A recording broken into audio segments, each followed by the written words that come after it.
Welcome back to Living the Good Life, where we explore real-world travel for real bodies, adventures that are meaningful, doable, and full of wonder. I'm Robert. And I'm Theresa. Today, we're diving into a topic that affects millions of families, but often doesn't get nearly enough airtime, and that is caregiving for someone who's recently become disabled. Whether the disability comes from an accident, an illness, or a sudden change in mobility, the early months are intense for the person adapting and for the caregiver learning a whole new world. So today we're going to talk about that. I think we're both experts on the subject, at least for my type of disability, which is a hidden one. But we will talk about practical stuff like ADLs, which are activities of daily living, and also the emotional and logistical challenges. And that includes for travel, because that's what we are concentrating on. And yes, we will absolutely talk about spoon theory, which is something we learned about researching for this podcast. First, I think it was personal care. I had to look at everything carefully. I have been pretty independent, traveled solo a lot of my life, and assumed that I could still travel without a caregiver. That pretty much was a disaster, and it's not good when you have flight changes or you can't see well enough to see if your flight has changed or where the gate is. Fortunately, when that happened, I did have the app, but I just wanted to reconfirm so that I didn't have to walk all the way to a gate that might be the correct gate, because walking through an airport is like walking through an obstacle course. There's too many people, there's too many distractions, it's hard to see. Because I have an invisible disability, people don't see.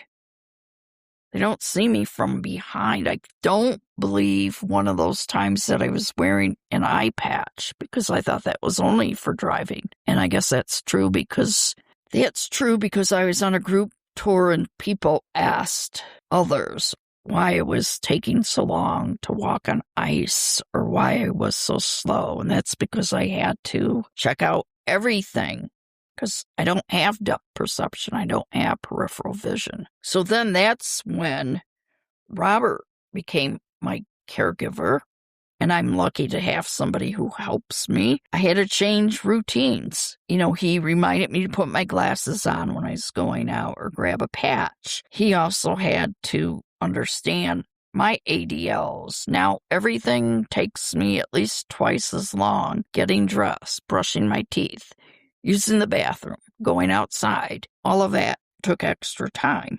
And these are the ADLs Teresa's talking about, things like bathing, dressing, eating, toileting, transferring, and mobility. And fortunately for me, a lot of those things I can do myself with extra time.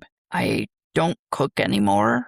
I turn on the wrong burner, and I'm afraid of burning the house down. I don't use knives. Yes, you definitely don't use knives. No, but sometimes I've cheated if I'm really careful, because when you're not here, but I cut a piece of cheese, and that's about it. And I'm very, very careful, and it's scary. But for me, I didn't grow up with this vision loss.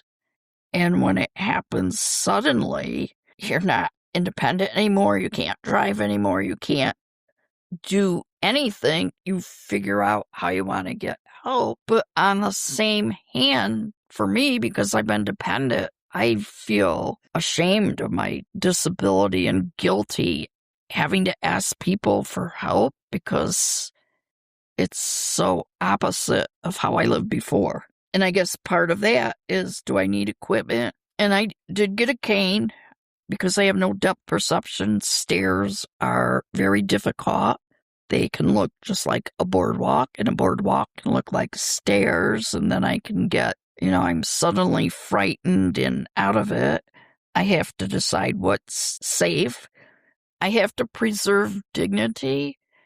And even though my disability is mostly invisible, when I wear a patch, people stare, look at me funny. I know one time there was maybe, I'd say, a 12 or 13-year-old just staring at me as he walked out into the parking lot from a store, which I don't usually go to anymore.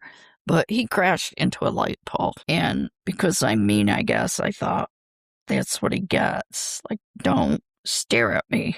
And at least I'm outside. And then there are the rude people who will pass by and say, "Arg." Oh, You're yeah. wearing your patch. I've had, because I wear a patch. But for me, the thing to do is say, "Hey, matey." Yep. And don't let them, I would never consider saying that to somebody unless it was an actual pirate. I would run. But yeah, sometimes there's new things I had to get used to. And there's been a huge emotional adjustment for both of us. And that's true for both the caregiver and the person who has that sudden body disruption.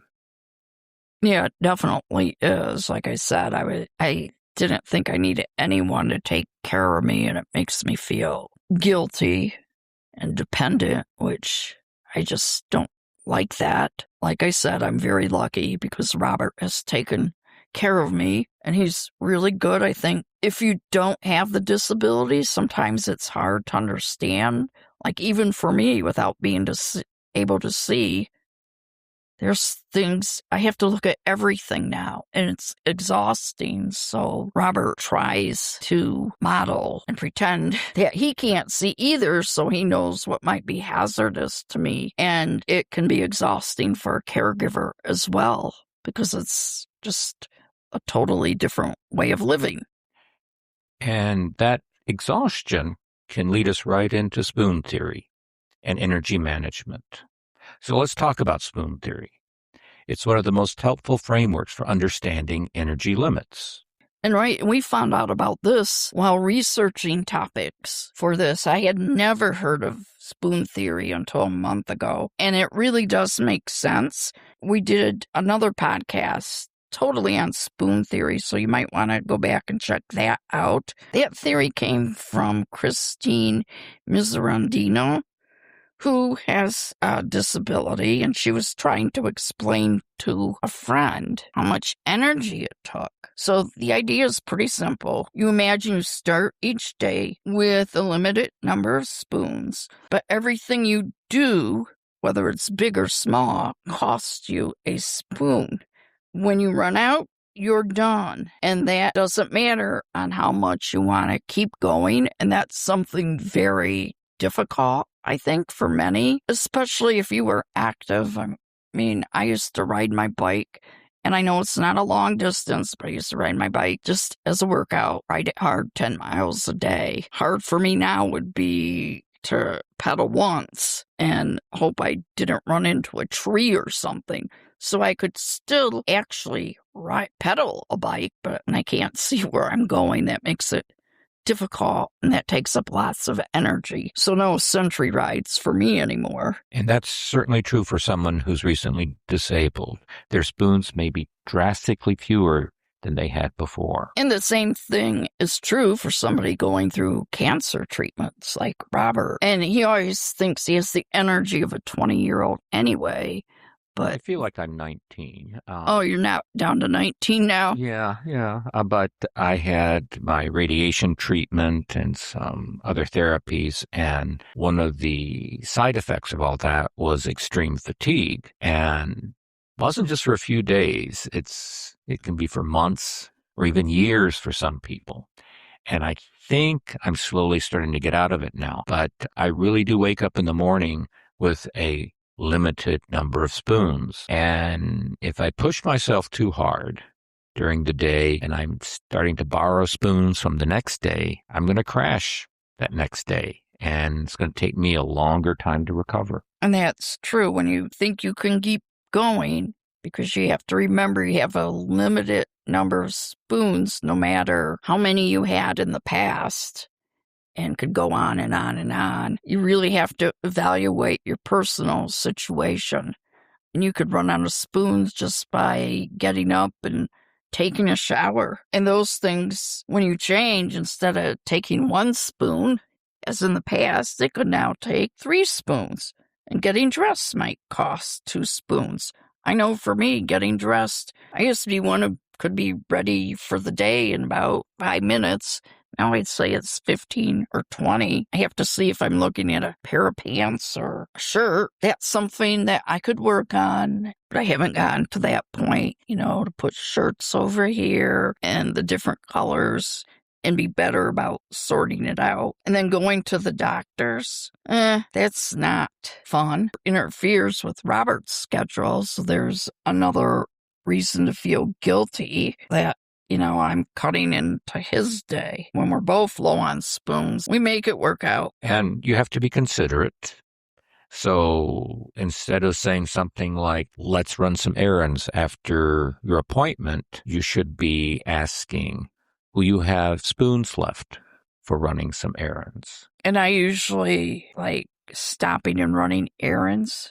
Sometimes I'm pretty good at doing it. It depends on what the errand is. I often find myself just sitting in the car while Robert goes into the grocery store. I think it's probably saved us a lot of money because I'm one who likes to look at the clearance rack or look at a different kind of food or think of something different for dinner. It's difficult navigating the store if I do go, which occasionally I do just to do something. I hold on to the cart. Sometimes Robert will park me somewhere. I have to say, even if I'm parked in a corner, invariably, there's somebody coming right at me, and it's like, I'm out of the way. I'm like, give me a dirty look. It's like, but I moved way over. It's like if I pulled off the side of the road, they still want to come and crash into me. But I think there is some psychological thing about crashing into things or those things attracting you. And then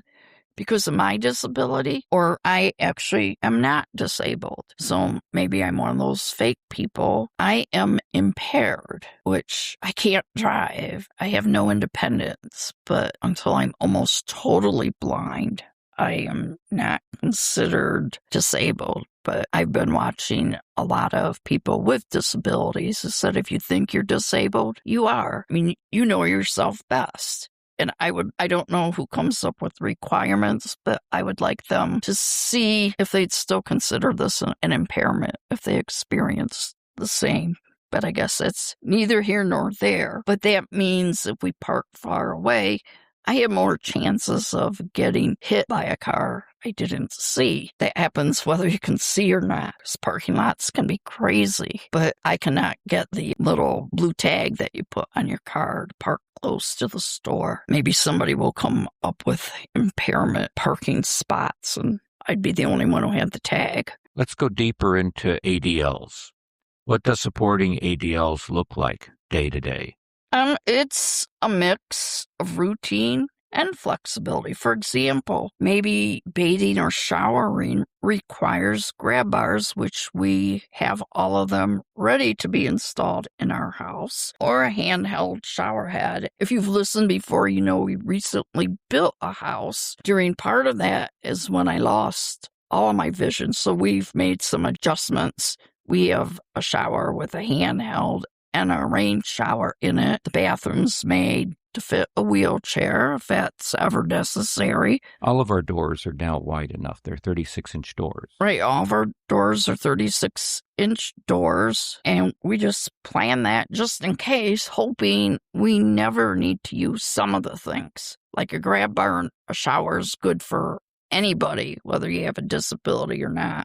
And we have the curbless shower, too, so there's no step up. Right, and we have, those really tall bathtubs look really nice, but I'm a shorter person. Getting in and out of them is not fun. Oh, so, maybe if you have other disabilities, say you can't use your hands very well, you might need adaptive clothing or magnetic closures, wide leg pants, slip-on shoes, and I think There's a lot more that can be done with things like adaptable clothing. One of the ADLs could be transferring, and that's moving from bed to wheelchair or wheelchair to car, and it often requires a safe, manageable technique.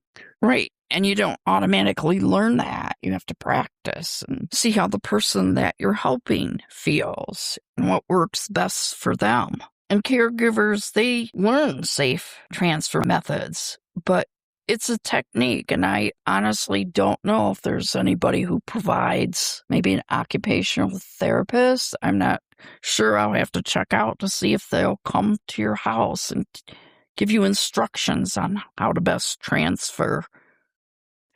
And these mobility opportunities help to support autonomy, and that independence looks different for everyone. Right. And independence does look different for everybody. And some people will think, oh, if you're in a wheelchair, you can't walk, but maybe you can. Maybe you can only walk a certain distance, or maybe you need to take rest breaks. You may be able to walk so far without your wheelchair or with a cane or with somebody holding on to you. Like Robert always holds my hand when we walk. Sometimes I think I might look like a hostage when he grabs my arm, but nobody's called the police yet. But back to what we were talking about, sometimes brushing your teeth is difficult because of the height of the sink or how far you have to reach to turn on the faucet. Maybe holding the toothbrush is difficult. So there's a lot of things that you have to consider, and people want to maximize what they can do. And you want to try and minimize burnout for the caregiver. Right, because caregivers have their spoon limits too. Let's talk about travel logistics. Travel is a huge topic. When someone becomes disabled, travel can feel impossible, but it doesn't have to.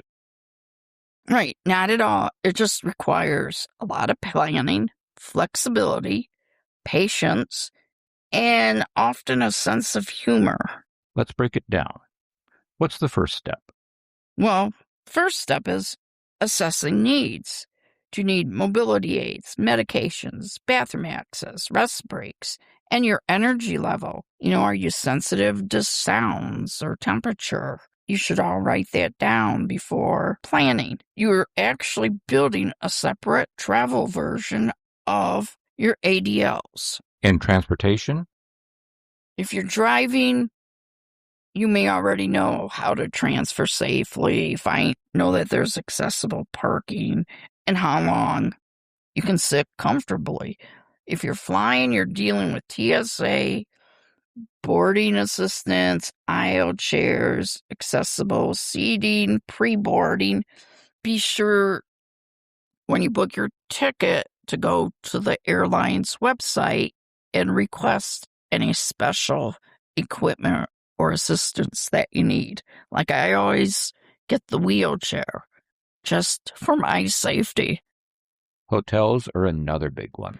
Accessible room that can be just that it meets a minimal ADA compliance, which could be there's a grab bar in the extra high tub, or there's one near the toilet.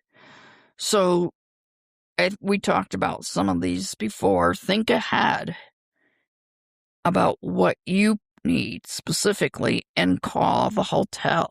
And I can tell you that a lot of people who work at hotels, they have not been in every room. And there are some hotels, we'll say like the Grand Hotel Mackinac Island. We were at the Ritz-Carlton in Cleveland. Every room is different. So if you have a specific style of room, just ask if they can check and verify, maybe even send you photos. So some of the other things you can ask, is the shower a roll-in or a step-in? Does it have a chair? Are the beds at standard height? Is there enough room to maneuver your wheelchair and store it? Are the doorways wide enough? And then there's pacing. Travel days requires spoon budgeting for sure. Everybody knows that travel's not easy, although I've heard of people who've traveled millions of times. They've never had a delayed or canceled flight, which amazes me. It's better to be prepared. So build in some rest time, stay flexible, and be happy with the small wins, like finding a great accessible place to eat or navigating a new city without stress. Travel becomes slower, but richer. Exactly. It's all about presence, not speed. As a FOMO, fear of missing out person, or maybe I still am, but I can't do that anymore. It's been difficult to cut my itinerary in half or take a rest or just say, I've run out of spoons and, go get a rest. Now let's talk about the emotional side for both people. Caregivers often feel guilt, exhaustion, or fear of messing up, as do the person being cared for, and who can feel grief, frustration, or loss of independence. Spoon theory helps, but you still need to remember that communication is everything. And humor. Yes, sometimes laughing together can be the best medicine, and so is celebrating progress, no matter how small, even looking at what you did accomplish. If you're a caregiver for someone who's recently disabled, you're doing one of the hardest and most meaningful jobs in the world. Exactly. It's so difficult. And if you're adapting to a new disability, your resilience is extraordinary, not by choice, but just by, if you want to keep living, you have to learn to be resilient and flexible, which is easier said than done. You're learning a new body, a new rhythm, and a new way of moving around the world. ADLs, spoon theory, travel logistics, they're tools. But the heart of caregiving is partnership. And a partnership is built one day, one spoon, and one victory at a time. I've added a caregiver checklist in the show notes. And next time, we're going to talk about how to choose a caregiver and also how to know if you want to be a caregiver for somebody. So thanks for joining us on Living the Good Life. We'll see you next time. See you next week.